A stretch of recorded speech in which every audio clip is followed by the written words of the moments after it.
La escuchan.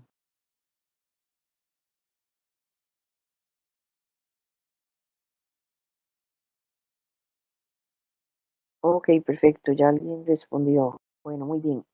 Em, Vamos a empezar las clases de neuro que me corresponden y vamos a empezar con epilepsia. Em, Epilepsia es una de las enfermedades más frecuentes que vemos en neurología. Sin duda alguna, en pediatría es una de las eh, enfermedades más frecuentes en neuropediatría. En adultos sigue siendo frecuente, pero no tan frecuente como en los niños. Eh, en consultas filtradas, como lo sería la consulta de neurología de los hospitales clase A de la caja, es probablemente el motivo más frecuente de consulta o de referencias a neurología. Si bien es cierto, el padecimiento más frecuente es la cefalea, pero la gran mayoría de estas son cefaleas primarias, le hace cefalea tensional, cefalea migrañosa y por lo tanto estas son vistas en el primer y segundo nivel. Casi, o sea, sí tenemos referencias de cefaleas, pero no tanto como epilepsias. ¿Okay? Si tienen alguna pregunta, pueden interrumpir en cualquier momento, no hay problema, o pueden también utilizar el chat.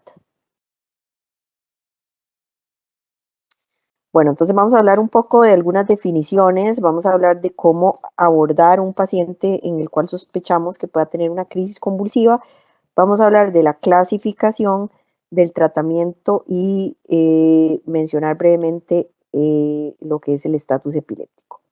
Entonces, primero vamos a hablar de una crisis convulsiva.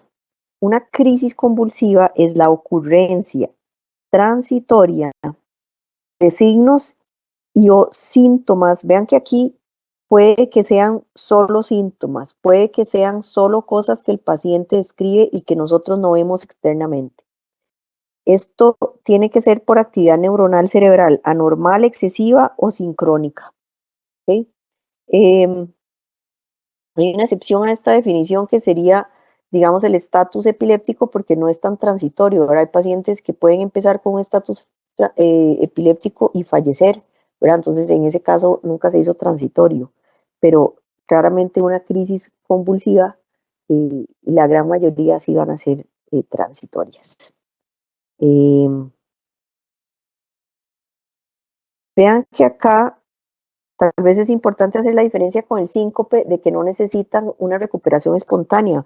Puede ser que una crisis convulsiva sea transitoria, pero no necesariamente que recupera espontáneamente. Es posible que nosotros podamos abortar una crisis convulsiva, por ejemplo, en el contexto de emergencias, en pacientes que, por ejemplo, les ponemos diazepam o, o algún otro medicamento anticonvulsivante.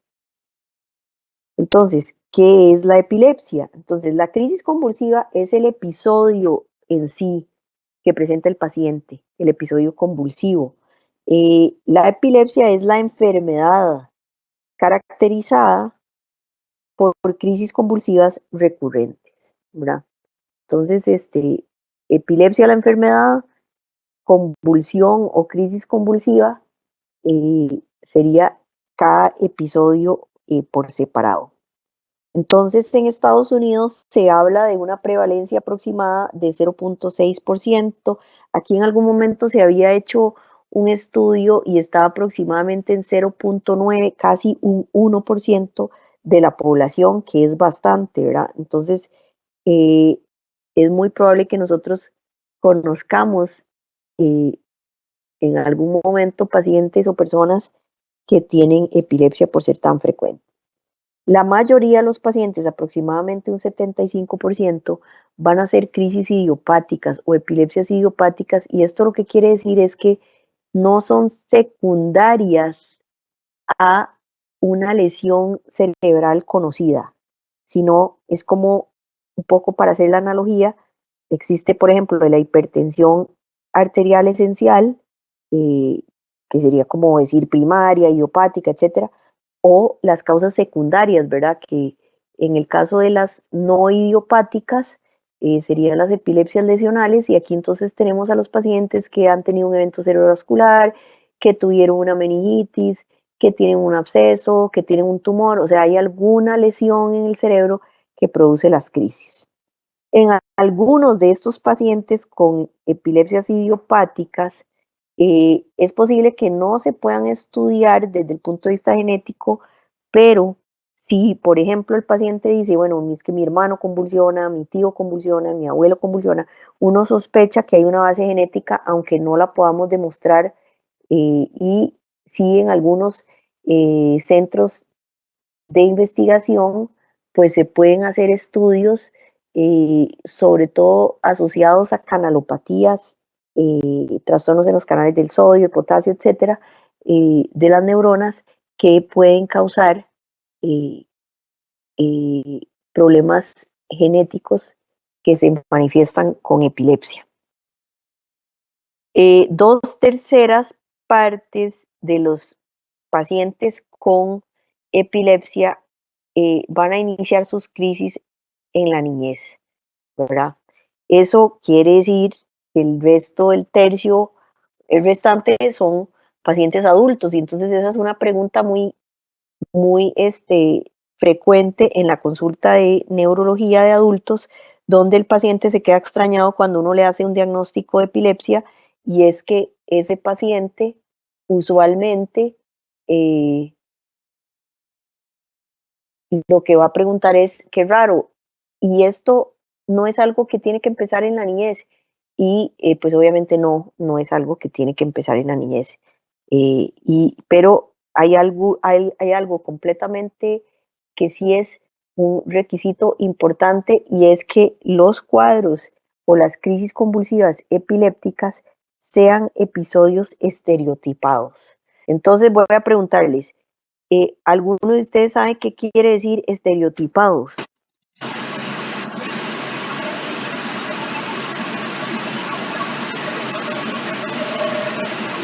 Creo que alguien encendió un micrófono ahí. ¿Alguien sabe qué quiere decir estereotipado?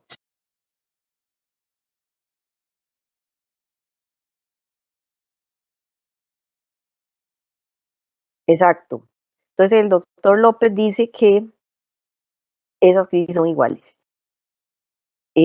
Crisis, exacto. Entonces, estereotipado es lo mismo. O sea, no es que un día a un paciente se le va a mover un brazo, al otro día viene y pierde la conciencia, al otro día viene y ve cosas raras. No, el episodio siempre es igual, siempre es el mismo. Puede que la duración varíe un poco, ¿verdad? Que hay crisis que pueden ser de segundos o un poco más largas, pero el cuadro es similar. No importa qué tan extraño parezca, ¿verdad? Porque pueden haber crisis, por ejemplo, visuales, ¿verdad? Donde el paciente casi que ve un video, o por ejemplo yo tuve una paciente que de pronto estaba ahí en cualquier lado de la casa o en cualquier lugar, y empezaba a escuchar una canción, como de coro de iglesia, siempre el mismo pedazo de la canción, eh, obviamente nadie más la escuchaba, solo ella, duraba unos segundos y se le quitaba, ¿verdad? Entonces eso, por más raro que sea, si es siempre lo mismo, puede ser una crisis convulsiva.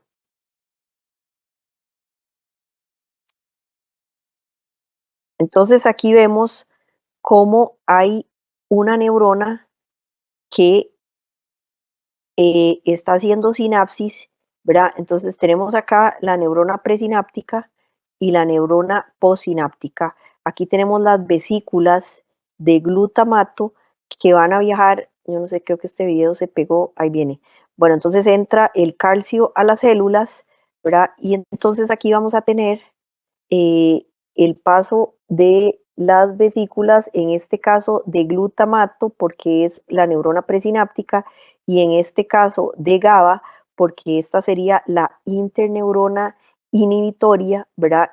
Eh, y esto hace que este glutamato pase al espacio intersináptico y se activan los receptores postsinápticos y se da el, eh, la sinapsis propiamente, que es la comunicación entre estas neuronas.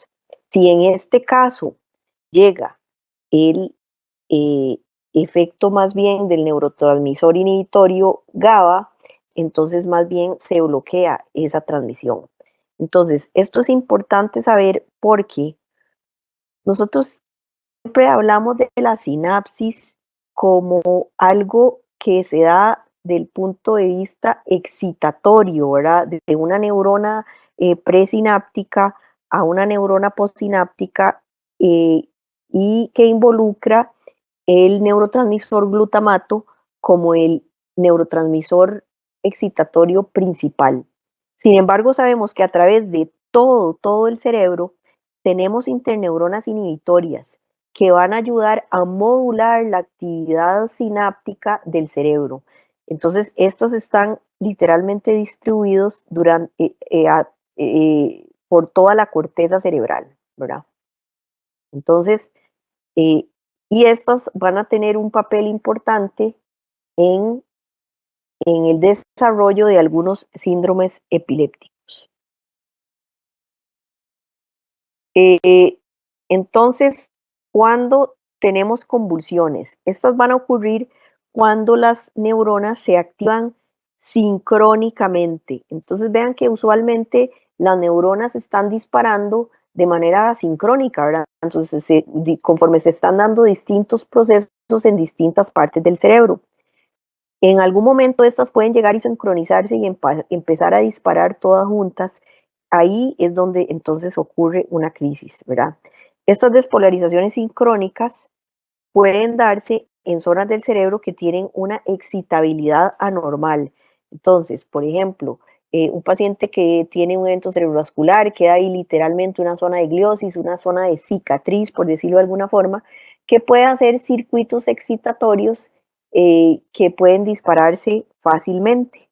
Entonces, nuevamente, esto se facilita además si se junta con que hay problemas en las neuronas inhibitorias, ¿verdad? Entonces, ese puede ser otro mecanismo que facilita eso. O en la reorganización de redes neurales posteriores a una lesión y que promueven esos circuitos locales excitatorios y la sincronización de grupos de neuronas. Y obviamente también se puede facilitar, como ya lo mencionamos, cuando tenemos mutaciones de los canales iónicos. Entonces, estos son mecanismos fisiopatológicos frecuentes que vemos en pacientes con epilepsia.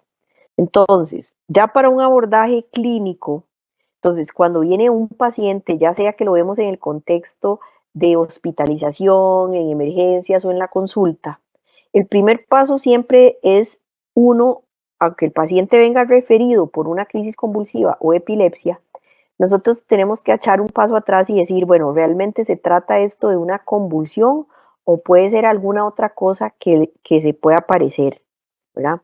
Entonces, díganme ustedes, pongan ahí en el chat cuáles son posibles diagnósticos diferenciales de crisis convulsivas. ¿Qué pensarían ustedes?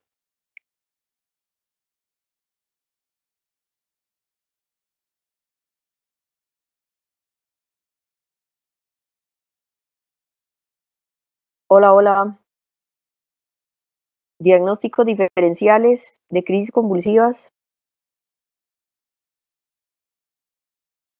Síncope claramente es un diagnóstico diferencial. El paciente solo se desmayó o perdió la conciencia porque intoxicaciones, por supuesto, también porque pueden tener alteraciones eh, transitorias, digamos, del estado mental, hipoglicemias. Y vean que la hipoglicemia aquí es interesante porque puede ser diagnóstico diferencial, pero además causa de la crisis convulsiva. O sea, pacientes pueden convulsionar por hipoglicemia. No todos convulsionan, pero algunos pueden perder la conciencia y entonces la hipoglicemia es no solo diagnóstico diferencial, sino causa. ¿Qué más? Hipercalemia, encefalitis sí, pero usualmente la encefalitis, digamos, ya tendría que ser como un paciente en estatus que no se despierta, pero digamos que sí podría estar dentro del hipotensión, es correcto, pero usualmente lo que da la hipotensión, ¿verdad? Es como el síncope convulsivo, ¿verdad? Entonces ahí tenemos pacientes hipotensa, no llega sangre al cerebro, hace el síncope, ¿verdad? Parte del diagnóstico diferencial. Desde el punto de vista vascular, qué les suena?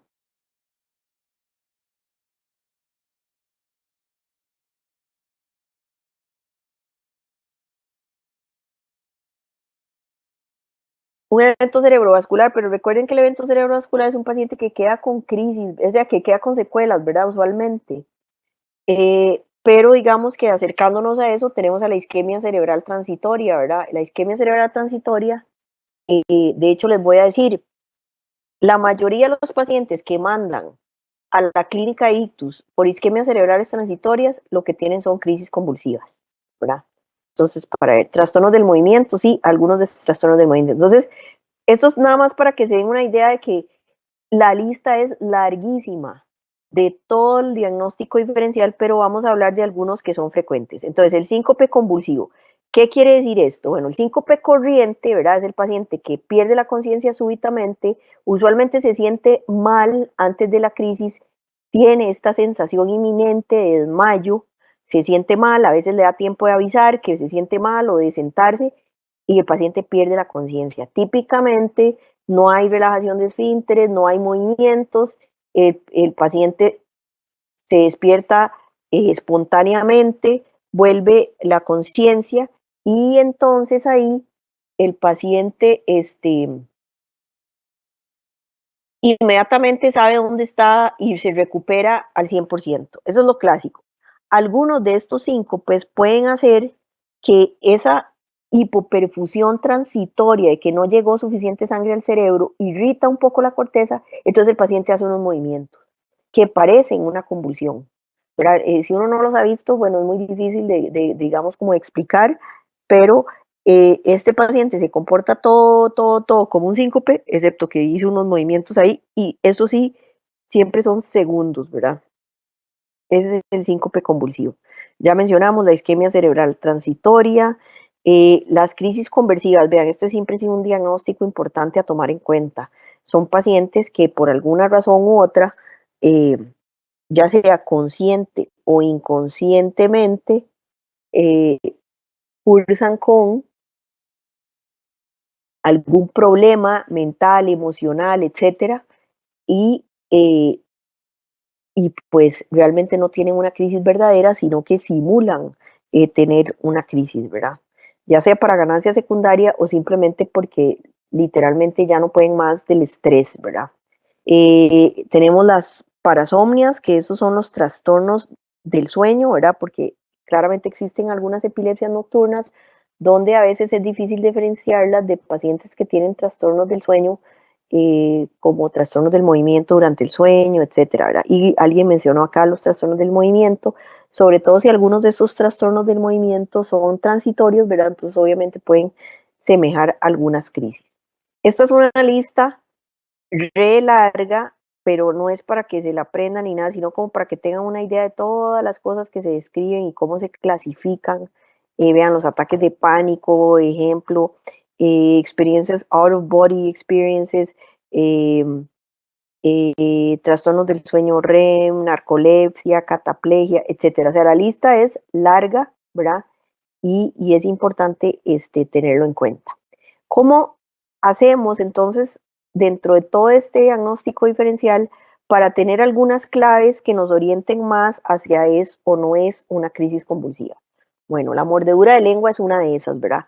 Entonces, el día del martes en la tarde me llaman de cirugías por una paciente que se le iba a hacer eh, una CEPRE porque tenía un lito en la vesícula y resulta que después del procedimiento convulsiona. Pues yo llego a verla, la paciente desorientada en un posictal y lo primero que le veo son los dientes ahí llenos de sangre, le digo que saque la lengua, tiene una mordedura clásica que es en la parte lateral de la lengua, ¿verdad? Que ustedes todos probablemente se han mordido la lengua en algún momento y saben lo doloroso que es eso, nadie lo va a hacer a propósito, tendría que estar uno muy alterado mentalmente, ¿verdad? Pero eso claramente yo digo, si no hay duda aquí de que la paciente convulsionó. Otro es la relajación de esfínteres, si bien es cierto, pues hay pacientes que hasta eso podrían fingir, pero La realidad es que la gran mayoría de nosotros no haríamos eso a propósito, ¿verdad? Más bien es algo que usualmente da mucha pena, ¿verdad? Bueno, lo que hablamos del evento estereotipado, y hay algunas cosas que sobre el inicio, ¿verdad? El inicio de la crisis. Si el paciente no se da cuenta de nada, por ejemplo, muchas veces es más frecuente que sea una crisis convulsiva que un síncope, por ejemplo, porque el síncope usualmente el paciente logra, usualmente, ¿verdad?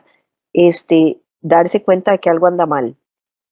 Pero, por ejemplo, hay algunos inicios que son muy típicos de crisis, como por ejemplo la sensación de susto en lo que es la epilepsia del lóbulo temporal, ¿verdad?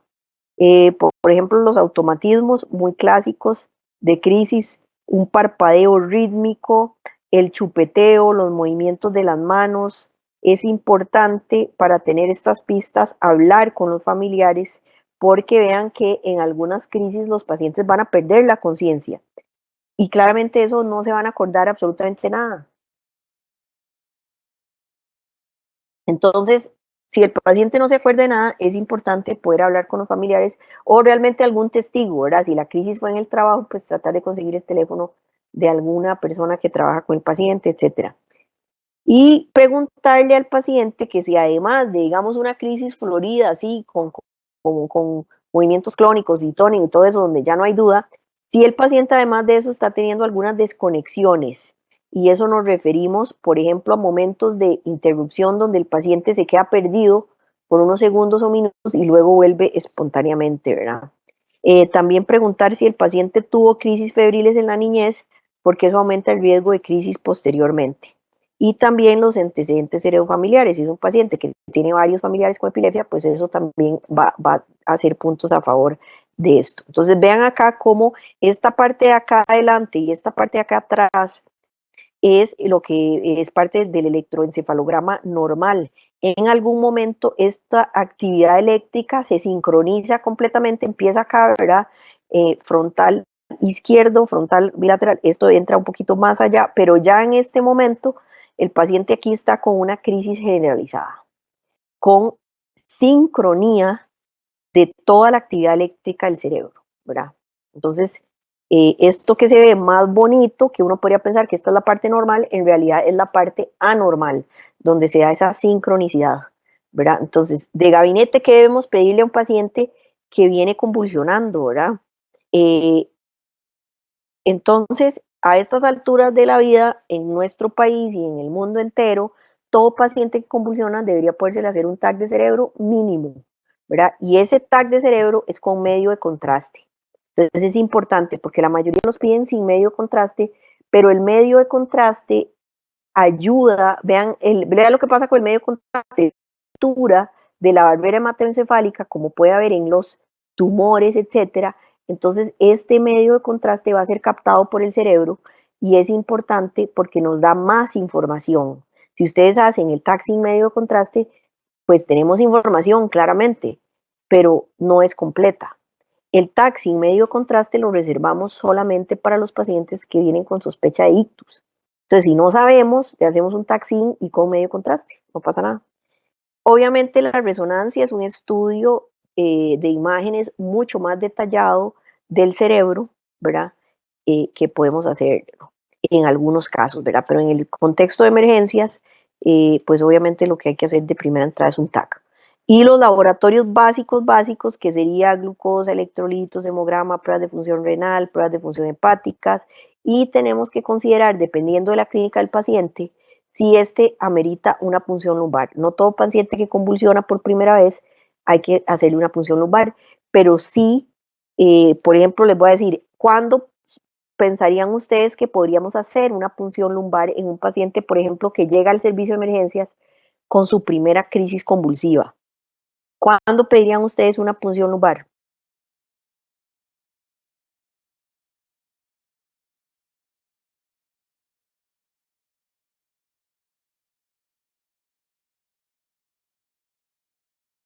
Hola, hola. ¿Cuándo pedirían una punción lumbar? ¿Nunca la pedirían? Llaman al neurólogo, que la pida él o ella.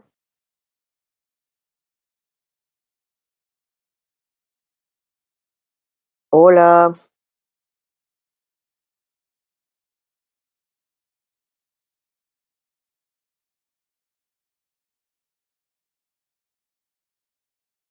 Bueno, entonces vamos a llamar gente a ver. Ah, bueno, que cuando hay sospecha de meningitis, ok, muy bien, pero entonces, ¿cuándo hay sospecha de meningitis?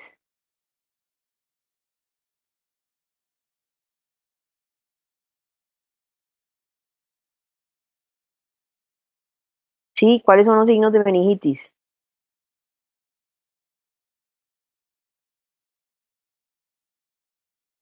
Rigidez nucal, claramente, Kernig y Brudzinski, exacto.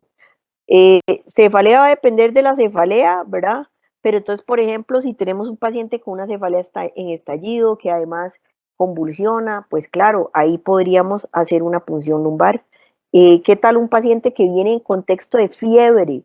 Entonces, viene francamente séptico, viene encefalopático, desorientado, con rigidez, no tiene que tener todo esto, pero algunas cosas de estas nos van a sugerir que el paciente pueda estar en el contexto de una infección y que sea importante poder hacer el estudio.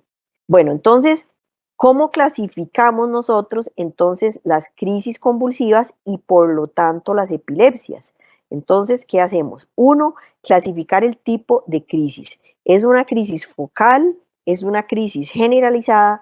¿O es una crisis de inicio desconocido? Vean, no puedo enfatizar demasiado esto, siempre lo digo, es muy importante. La crisis se clasifica como generalizada o focal solo por el inicio. Entonces, un paciente que empieza, por ejemplo, moviendo miembro superior derecho, despierto, ahí él mismo se da cuenta que está con movimientos involuntarios, clónicos, y luego eso se hace, se generaliza o se hace bilateral. Esa crisis es una crisis focal que luego se hace bilateral, pero el tipo de crisis es focal. ¿Estamos claros? Entonces, el inicio de la crisis es lo más importante. Cuando la crisis no se puede clasificar o es de inicio desconocido, pues cuando no vimos el inicio o el paciente no sabe porque él simplemente cayó al piso, después se despierta, eh, alguien llegó ahí, medio lo encontró, pero si nadie vio el inicio de esa crisis, entonces no la podemos clasificar como generalizada. ¿Estamos? Y por lo tanto, los pacientes que tienen crisis focales o epilepsias focales, hay algunos pacientes que sí pueden tener varios tipos de crisis o por lo menos dos focales y generalizadas, entonces existe la opción de combinada. Y luego podemos ver si ese paciente calza en algunos síndromes epilépticos específicos, ¿ok?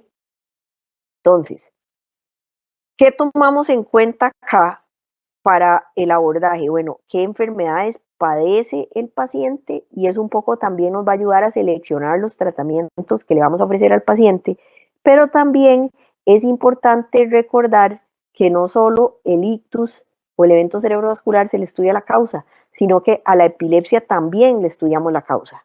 A ver, hay una lesión estructural en el cerebro, o hay una enfermedad genética que produce epilepsia, o hay alguna infección, o el paciente en ese momento está teniendo un trastorno metabólico o una enfermedad inmunológica, por ejemplo, como esclerosis múltiple, alguna cosa, o simplemente el paciente lo estudiamos y realmente lo único que pudimos documentar es que tuvo una crisis convulsiva y nunca le encontramos nada, le hicimos TAC que está normal, le hicimos electroencefalograma que está normal, se le hizo PL que está, todo estaba normal. Esos pacientes tienen una etiología desconocida que puede caer en una de las epilepsias idiopáticas, ¿verdad? Entonces, para obtener información, esto es importante que ustedes sepan, digamos, casi que para todas las enfermedades, las principales que tienen que ver, yo les recomiendo que ustedes tengan un sitio donde poder obtener información. Y en cuanto a epilepsia, estas dos páginas de la ILAE, que es la Liga Internacional contra la Epilepsia, eh, y esta otra página donde dice epilepsydiagnosis.org. Aquí hay un montón de videos que les recomiendo que los vean porque son muy, bueno, primero que son crisis convulsivas confirmadas, que son subidas por neurólogos y que les da a ustedes una idea de cómo se ven las crisis convulsivas en la vida real. Entonces, eh, vamos a clasificar esa crisis, ¿verdad? Que dijimos parcial, que esa era la terminología previa, pero que en realidad es focal. Y si ustedes lo ven aquí en términos del electroencefalograma, este es el foco epiléptico que está sobre el electrodo 3, 4, y estos son los que van a iniciar primero, ¿verdad? Y bien aquí los electrodos del otro lado, pues persisten normales. Mientras que en las crisis generalizadas, usualmente vamos a tener una especie de marcapaso profundo en el cerebro, que es el que hace que esta crisis empiece en todo el cerebro a la vez, ¿verdad? Entonces, y que esa actividad se sincroniza, ¿verdad? Entonces se ve más bien un electroencefalograma súper ordenado ahí en todo el cerebro. Eh, em, eh, para el tema de la nomenclatura y la clasificación de las crisis, tenemos este artículo del 2017 donde se cambia esta nomenclatura, que es posible que sigan escuchando ustedes esta terminología de crisis parciales, secundariamente generalizadas, ya eso no se utiliza, ¿verdad? Lo que usamos son las crisis focales con conciencia preservada o con conciencia alterada, ¿verdad? Puede ser que el paciente inicie la crisis y ya después pierde la conciencia o no la pierde del todo, ¿verdad? Pueden ser crisis motoras o no motoras, y luego algunas de estas crisis pueden hacerse focales a bilaterales, ¿verdad? Y luego están las crisis de inicio generalizado y luego la de crisis de inicio desconocido. Vean aquí la palabra clave inicio, ¿verdad? Eh, y la importancia de este inicio no es simplemente porque yo quiero clasificarlo así, sino que lo importante también es que podemos clasificar, o sea, la clasificación de inicio de inicio focal y generalizado nos sirven para escoger el tratamiento, ¿verdad? Entonces el tratamiento también va a depender de eso. Entonces vamos a ver este muchacho, ustedes me van a decir qué tipo de crisis tiene.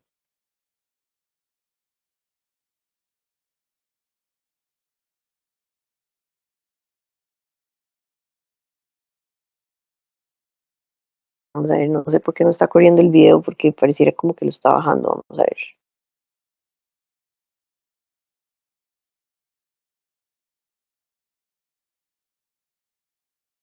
¿Ustedes ven el video que se mueve? No, doctora, no está corriendo. Oye, vamos a darle un chancecito porque... Pero si ven una bolilla ahí que está cargando. Ah, qué torta, este video era bonito, vamos a ver.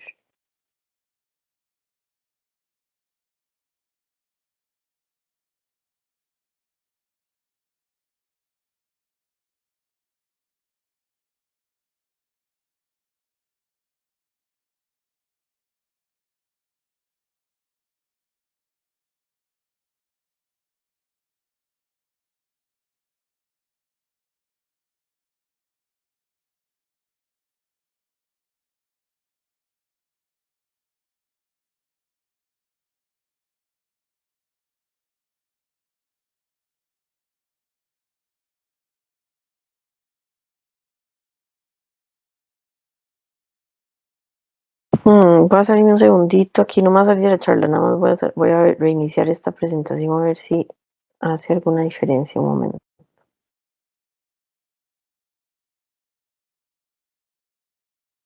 A ver si aquí lo logro ver.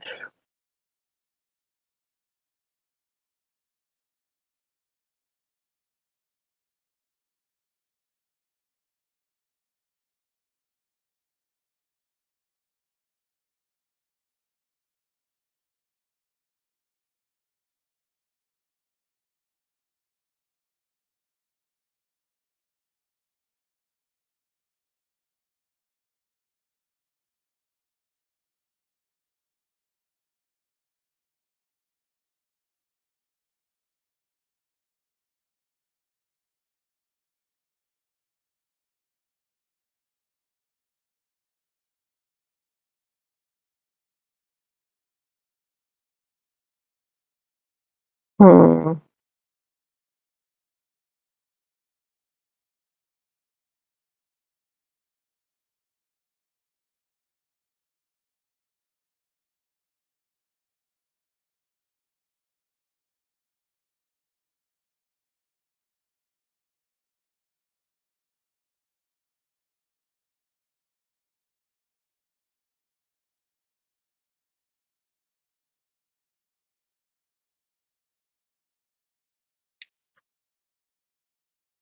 Y ahora se me pegó todo. Deme un momento a ver si logro.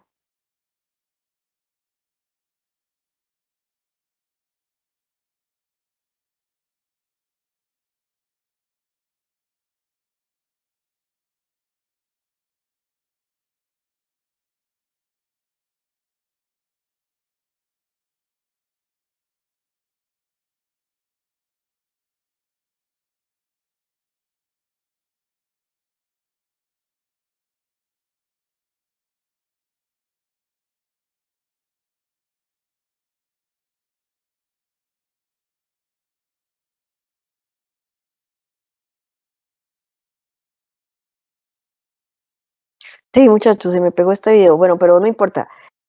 ¿Qué pasaba en este video?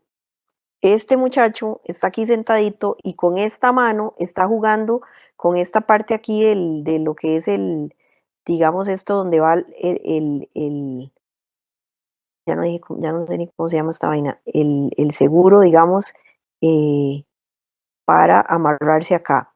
Esta mano él la está moviendo voluntariamente, pero resulta que aquí empieza a brincar este bracito derecho, él está despierto, ¿verdad? Y empieza a brincar este brazo, ¿ok? Si eso es lo que esto está pasando en este video, ¿cómo creen ustedes, qué tipo de crisis dirían ustedes que tiene él? Vean, obviamente aquí está con todo el electroencefalograma puesto y podemos confirmar en qué lugar del cerebro están comenzando esas crisis.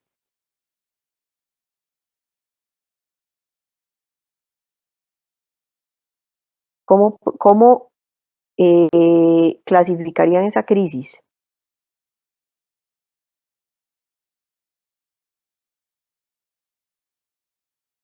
Focal, exactamente. Bueno, entonces, vamos a ver. Bueno, y no, nunca corrió esta cosa. Vamos a ver si podemos seguir con el resto de la clase, porque tengo otros videos, qué mal. No sé, nunca me ha pasado esto.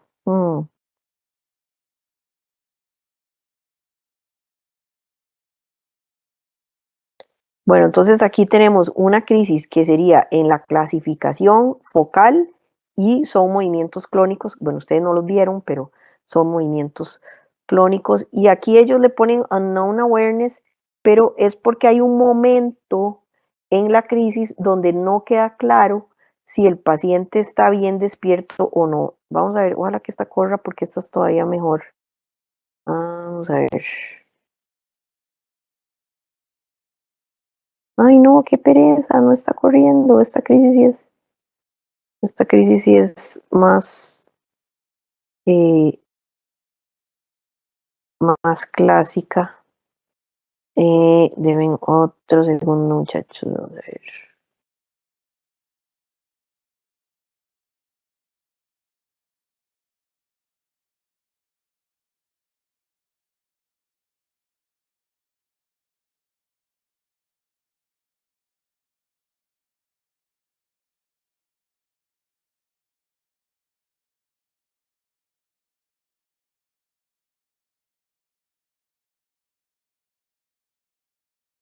Vamos a ver si puedo hacer eso que dice usted. Vamos a ver si puedo poner el video. Vamos a ver. Ujú.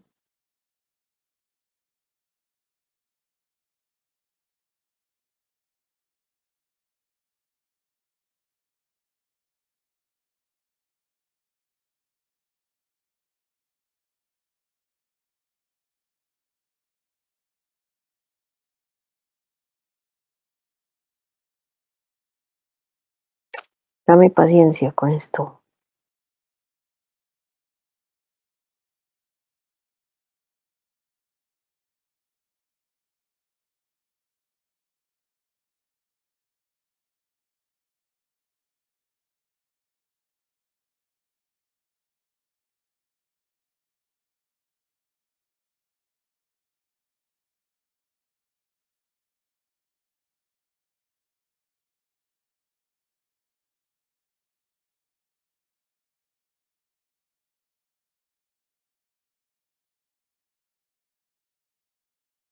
Ya voy.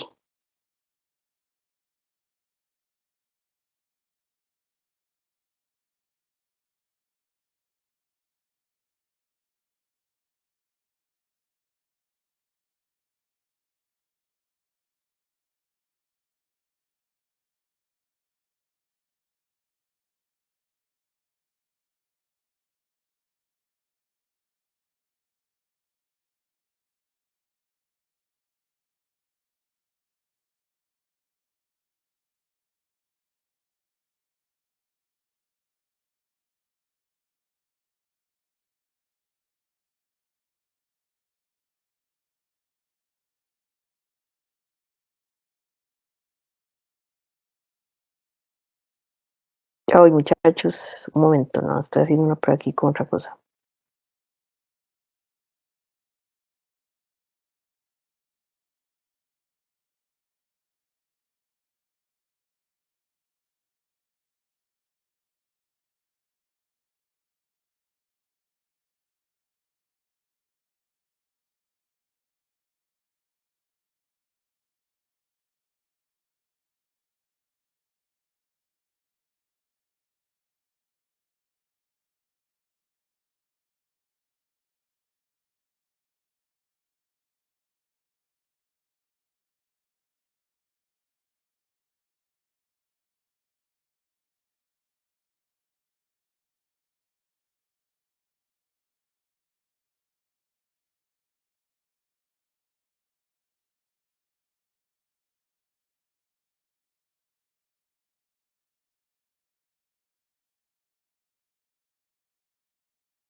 No, no lo puedo grabar, ya estoy haciendo pruebas. Hijo, y ahora ya lo perdí. Vamos a ver qué lo hice.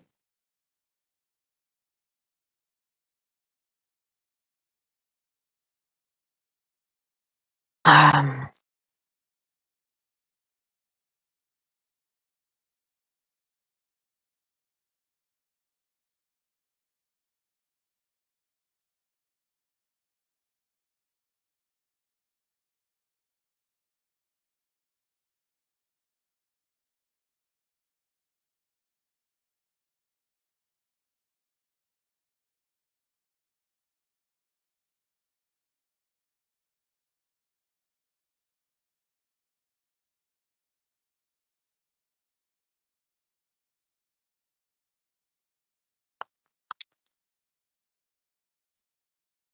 creo que voy a tener que enseñarle los videos mañana, porque no los estoy pudiendo bajar, porque parte de esto está en la nube. Qué pena. Entonces,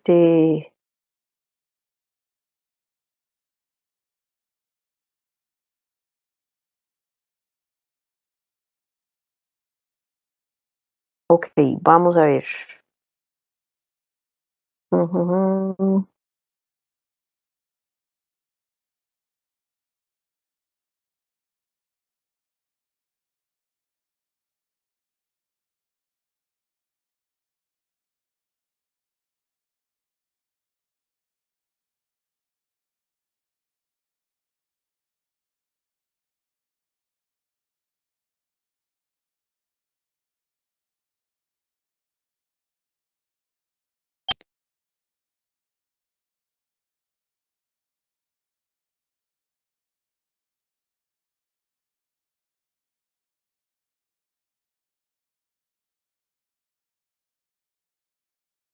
Bueno, vean, no pude poner eso.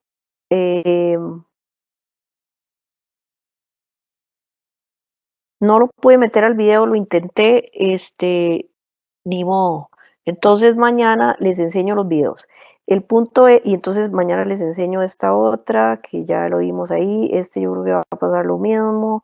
Eh, entonces, mañana nos vamos a brincar esto. Mañana yo llevo, que tenemos clase y les llevo estos videos de estos pacientes. Si esta cosa deja de quedarse pegada, dame paciencia. Ok, y nos vamos a brincar los videos por la parte de hoy y vamos a hablar de lo que sigue, que es el tema de que existe una serie de terminología, eh, que, perdón, un segundo, de terminología donde, eh, dependiendo de los síntomas que tenga el paciente, nosotros podemos sospechar una localización en el cerebro. Entonces, por ejemplo, si el paciente tiene una sensación de miedo, ustedes saben que eso tiene que ver con la amígdala cerebral o el hipocampo, y entonces uno puede sospechar que el paciente tiene síntomas por ese tipo. Si es olfatorio, por ejemplo, que el paciente puede tener una crisis convulsiva de la región orbitofrontal, de la amígdala o de la ínsula, etcétera, ¿verdad? Y también hay otro tipo, esto se lo dejo como para que ustedes sepan, digamos que dependiendo de los síntomas que hace el paciente, así uno puede definir y decir dónde está el foco epiléptico, ¿verdad? Un poco el mismo tema de en el evento cerebrovascular, tratamos de localizar la lesión, ¿verdad? Y luego la fase ictal, también, eh, digamos, si hay síntomas oculares, por ejemplo, existen un tipo de crisis que son muy raras, que son las crisis elásticas, que son pacientes que involuntariamente se ríen. No hay nada gracioso alrededor, pero ellos se ríen, ¿verdad? Eh, Incluso crisis que pueden provocar tos o cosas que parecen psicosis, afasia, etcétera, ¿verdad? Entonces ya dijimos que las crisis generalizadas también se pueden clasificar en tónico-clónicas, en ausencias, en clónicas, solo clónicas o tónicas o atónicas, ¿verdad? Y las crisis que también son mioclónicas, ¿verdad? Entonces, eh, la terminología nueva es, antes hablábamos de crisis parcial simple, que es una focal con conciencia preservada o sin alteración de la conciencia. Antes existía el término parcial complejo, ahora es focal con alteración de la conciencia, y luego las crisis con generalización secundaria, aquí ahora les decimos con evolución bilateral. Otra cosa que cambia, digamos, con el asunto de los términos es que algunos pacientes que sospechamos, digamos, una crisis idiopática, sabemos que algunos de ellos van a tener una base genética, otros pueden tener una base estructural, y en algunos casos, como dijimos, muchas crisis no vamos a saber por qué se dio, ¿verdad? Entonces, hablando nuevamente de la clasificación de la crisis, entonces pasamos a la clasificación de tipo epilepsia, y por último vamos a hablar de algunos síndromes epilépticos conocidos que existen. Esta es una lista que no pretendo que la sepan, pero es para que sepan cuáles son los síndromes dependiendo del grupo etario. Entonces vean que existen incluso síndromes epilépticos desde la edad neonatal o síndromes epilépticos del lactante, o todos estos síndromes epilépticos de la infancia, la adolescencia y luego ya en otras clasificadas que no son por edad. Vamos a hablar de algunos de los síndromes eh, febriles, perdón, de los síndromes epilépticos. Vamos a hablar específicamente de las crisis febriles. Entonces, crisis febriles no es simplemente una crisis que se da en el contexto de que el paciente tiene fiebre. No, este es un síndrome epiléptico de la niñez que va desde los 6 meses a los 5 años, no más. En promedio, desde los 9 meses a los 20 meses, pero este es todo el periodo donde podemos ver estos pacientes. Las crisis siempre van a durar menos de 5 minutos y son crisis motoras generalizadas. Es un paciente que tiene una crisis generalizada tónico-clónica y tiene que tener fiebre cuantificada, ¿verdad? Entonces, mayor a 38. Es una condición francamente benigna, no necesita tratamiento, excepto que posteriormente algunos niños que tienen crisis febriles en ese grupo etario después continúan con crisis, y ahí sí, y que pueden ser sin fiebre, ¿verdad? Y ahí sí, estos pacientes necesitan tratamiento. Otras de las crisis que son frecuentes son las crisis de ausencia. Entonces vean acá este electro tan ordenado, tan bonito, ¿verdad? Esto es algo, pues obviamente anormal, porque ya dijimos que cuando el electroencefalograma se sincroniza hay una crisis convulsiva, y entonces este paciente tiene lo que nosotros llamamos una punta onda, punta onda, punta onda de 3 Hz. Hertz es por segundo, ¿verdad? Entonces, entre cada raya vertical acá tenemos un segundo. Y entonces aquí tenemos punta onda de 3 Hz. Y entonces eso es el electroencefalograma típico de las crisis de ausencia. Y estas también duran en promedio de 4 a 20 segundos. Este es el electrotípico que les menciono. Usualmente el paciente tiene muchas crisis por día, inician y terminan súbitamente sin periodo posictal y es raro antes de los 4 años y espontáneamente empiezan a ceder en la adolescencia. Entonces, como les digo, estas crisis de ausencia es todo un síndrome epiléptico y no se recomienda utilizar el término de crisis de ausencia en las desconexiones que vemos como crisis focales con alteración de la conciencia en pacientes adultos, ¿verdad? O sea, las crisis de ausencia son crisis de la niñez, ¿ok? Y responden súper bien al epival. Otra síndrome epiléptico que no es nada raro es la epilepsia mioclónica juvenil, que es una forma muy común o la más común de epilepsia idiopática generalizada en niños y en adultos jóvenes, con una edad promedio de 15 años. Estos pacientes se llama epilepsia mioclónica, bueno, juvenil porque la edad promedio es de 15 años, y ellos tienen mioclonías en las mañanas, brincos en los brazos, ¿verdad? Y el electroencefalograma típico son brotes de actividad irregular con polipuntas de 4 a 6 Hz, usualmente frontal. Eso es una alteración asociada al cromosoma 6, pero sin un patrón hereditario específico. El tratamiento también es epival. Tenemos también la epilepsia mesial del lóbulo temporal con esclerosis hipocampal, eh, donde tenemos que las 2/3 partes de los pacientes con crisis focales, con alteración de la conciencia, también han presentado crisis generalizadas, ¿verdad? Esto puede producir una lesión excitotóxica de porciones del hipocampo y llevarnos a una epilepsia refractaria.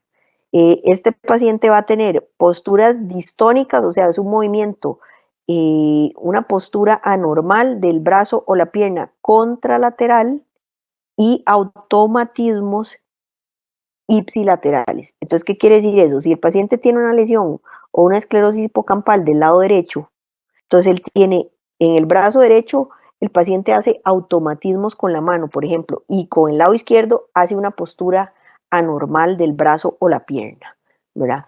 Estos pacientes tienen la opción de, si son francamente refractarios y no responden a los medicamentos, de la opción de cirugía de epilepsia.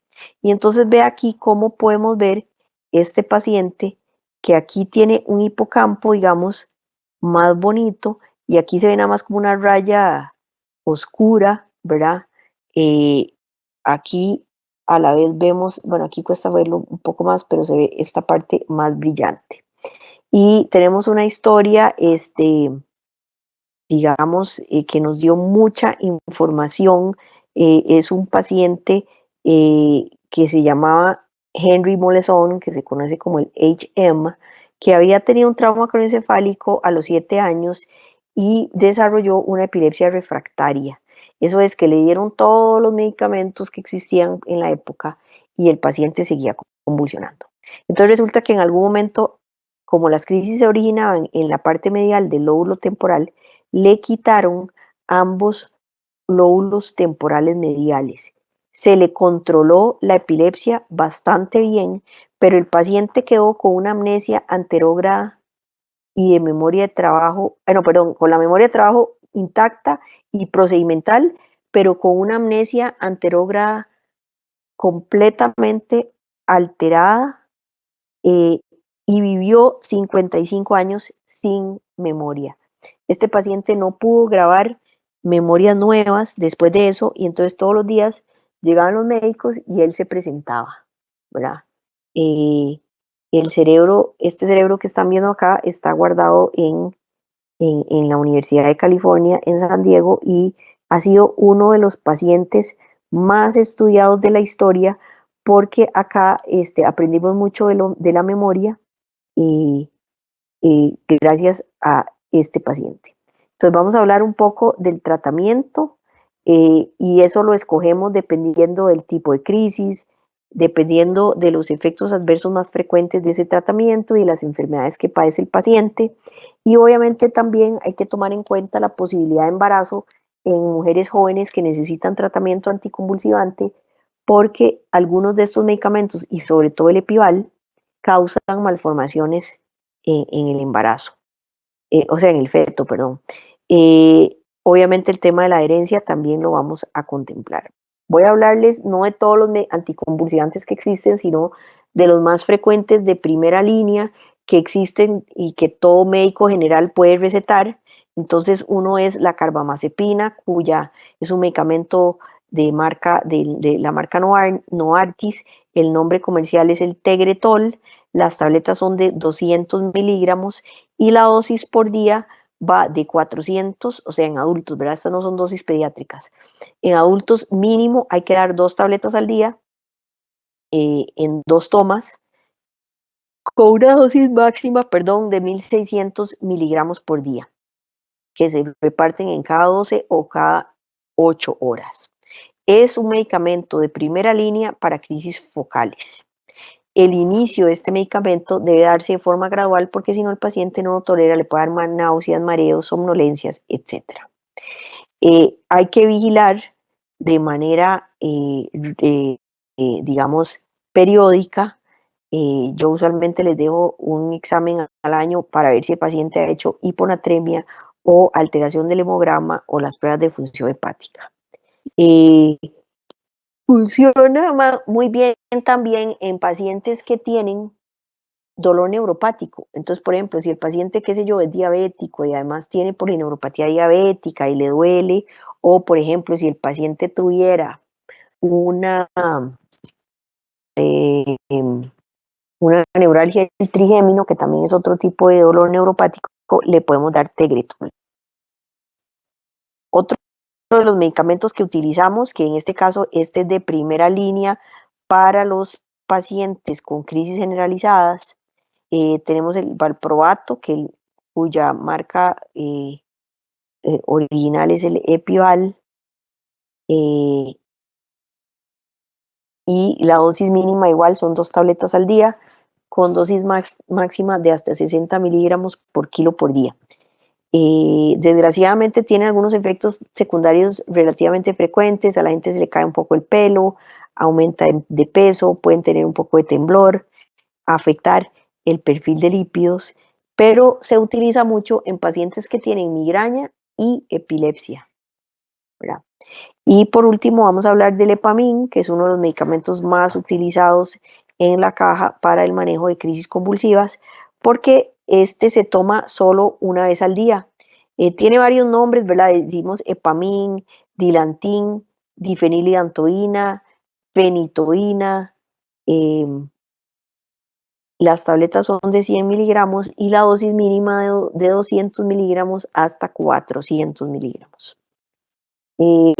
Existen obviamente otros anticonvulsivantes que estos, bueno, la mitad es de uso de neurología. eh, lo utilizamos mucho en mujeres en edad reproductiva porque no causa efectos adversos en el feto. La gabapentina, que también sirve para dolor neuropático, el topiramato, que también sirve para perder peso y en pacientes con migraña, el levetiracetam, que es un medicamento que tiene un perfil de efectos adversos muy benigno, y la pregabalina, que también se usa en dolor neuropático. ¿Cuándo decimos que un paciente está libre de crisis? Esto lo decimos cuando el paciente, bueno, anotamos la última crisis siempre que viene el paciente y decimos que si las crisis eran frecuentes, es por lo menos un año después de haber tenido la última crisis o 3 veces el periodo entre crisis.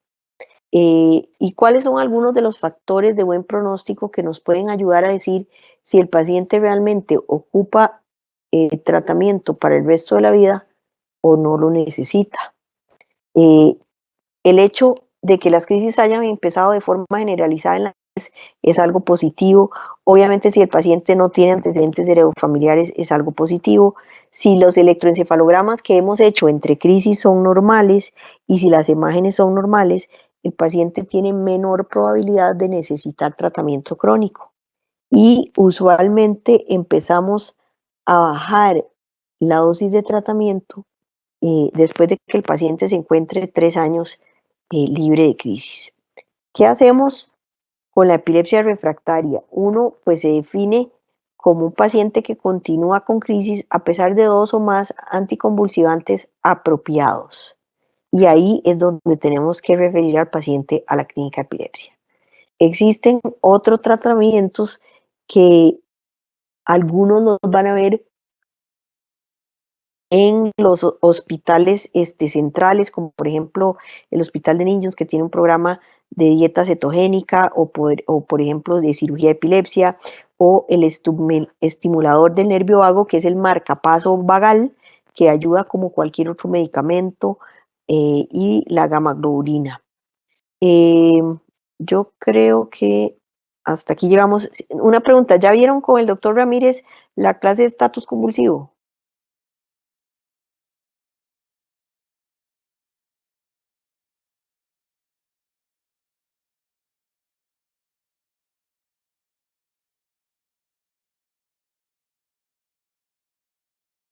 Hola, pregunto, ¿ya vieron la clase de estatus convulsivo?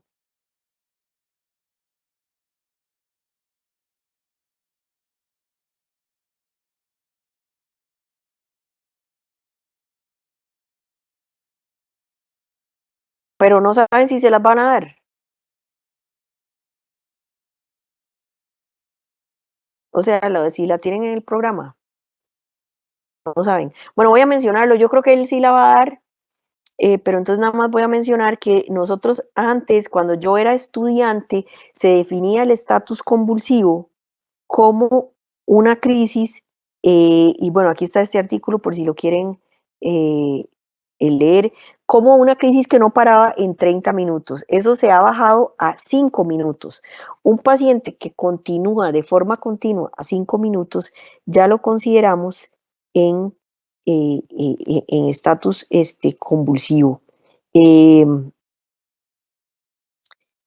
eh, y es importante correr con este paciente porque algunos de estos pacientes se vuelven refractarios si nosotros no tratamos de parar esa crisis rápidamente. En crisis generalizada 5 minutos, en crisis focales 15 minutos. eh, y, y como les digo, no voy a hablar más de eso porque creo que el doctor Ramírez les va a dar una clase sobre estatus convulsivo. Bueno, entonces muchachos, tengo entendido que mañana tenemos clase, ¿era a las 5 o a las 6? Si no me equivoco, a las 5. Ok, perfecto. Entonces nos vemos mañana a las 5 en la UCIMED. Es una clase presencial. Voy a tratar de bajar los videos que no les pude pasar hoy y nos vemos mañana. Y van a disculpar la demora con ese tema. Bueno, buenas noches. Bueno, no sé Buenas si alguien noches, tiene alguna doctor. pregunta. Ok. Disculpe que le No. interrumpa, ¿me puede escuchar bien? Sí, la escucho. Doctora, yo soy la coordinadora de la generación y varios de mis compañeros me pidieron que le preguntara si hay alguna posibilidad de que la clase del sábado sea virtual en vez de presencial. Oh, qué difícil para mí. Es que vieras que el sábado yo no voy a estar en mi casa y mi teléfono tiene pésimo internet. Tengo que hacer varias vueltas justamente por el lado. Yo soy de Heredia y entonces la casa me queda larguísimo. eh, no estoy segura y más bien voy a andar por el lado de la UCIMED, por esa zona. Ah, no Eh, está bien, doctora, no hay ningún problema. pero entonces vean, yo le pregunté a Ingrid que si había posibilidad de hacerla como a la 1 de la tarde. Eh, mm, Es que sí, Vamos a tal vez ver. podría ser un poco más tarde la clase y que sea virtual. Es principalmente porque hay varios de los compañeros que viven fuera del GAM y se quieren devolver para sus casas. Entonces, si la clase fuera presencial, también no tienen esa posibilidad. Entiendo. Tal vez la clase puede Bueno, ser más tarde y así usted se puede acomodar y la hacemos virtual. No sé qué le parece. bueno, voy a hablar porque a mí a las 11 de la mañana me quedaba un poco atravesado, ahora le puse a Ingrid, creo que sí, podría ser negociable. Mañana conversamos para ver entonces si tal vez la podemos hacer como a la 1 o algo así, Está bien, o, doctora, perfecto. y la hacemos virtual. Ok, bueno, buenas noches. Muchísimas gracias. Bueno, hasta luego, chao.